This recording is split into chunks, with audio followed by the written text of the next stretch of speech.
আজকে আমরা সবাই এখানে বসছি যে মন্দিরটা দেখে এই বছরের মধ্যে যদি আমরা কিছু করতে পারি, তাই সব পুঁথিপত্র খুঁজে আমরা সব যারা আছি সবাই মিলে সব পুঁথিপত্র খুঁজে দেখছি। আর নতুন করে যদি কিছু করা যায়, কেন মন্দিরের যে আমরা সামনে যে নাথ মন্দিরের যে স্ট্রাকচার বানিয়েছি, সেই টিনগুলো একজন দেবে বলছেন, আর কিছু টিন বাকি থাকবে। আপনারাও যদি কেউ সাহায্য করতে পারেন তাহলে এগিয়ে আসুন। আর এই কমিটিতে আমরা প্রতিশ্রুতি দিয়েছি সবাইকে যে আমরা সামনের বারের মধ্যে কিছু না কিছু করবো।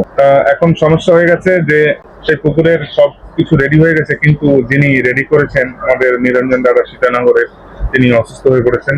অনেক দুঃখ আমাদের। আর আমরা ভগবানের কাছে কামনা করি যে তিনি যেন জলদি শীঘ্রই ঠিক হয়ে যায়। জয় হরি বল, জয় হরি বল, জয় হরি বল। আর দাদা আসার অপেক্ষায় আমরা আছি।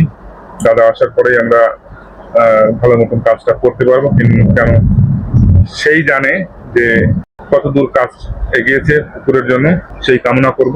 আর আপনারাও যারা আমার ভিডিও দেখছেন বা দূরে আছেন, তারাও আসুন, সাহায্য হাত বাড়িয়ে দিন। কেন আমরা জলদি এই মন্দিরটাকে তৈরি করব। তাই সবাইকে বাহু তুলে জয় হরি বল, জয় হরি বল, জয় হরি বল। আর ভিডিওটাকে আপনারা শেয়ার করতে ভুলবেন না। যত শেয়ার করবেন ততই মানুষে জানবে। আর আমাদের এই যে ডিগ্রিপুরে আরকে গ্রাম যে হরি মন্দির, আজ বিগত 30-40 বছর প্রায় হয়ে গেছে দান হয়েছে। স্বর্গীয় রাধাকান্ত বাওয়ালি দান করেছেন। তিনি গত হয়ে গেছে, তার স্ত্রীও গত হয়ে গেছে, তার ছেলেও গত হয়ে গেছে, আর কিছু নিজের মেয়েরা আছে, নাতিপুতি আছে। এখন যদি আমরা সেই কাজটাকে সম্পূর্ণ না করতে পারি তাহলে অনেক কষ্ট পাবেন তাদের আত্মা।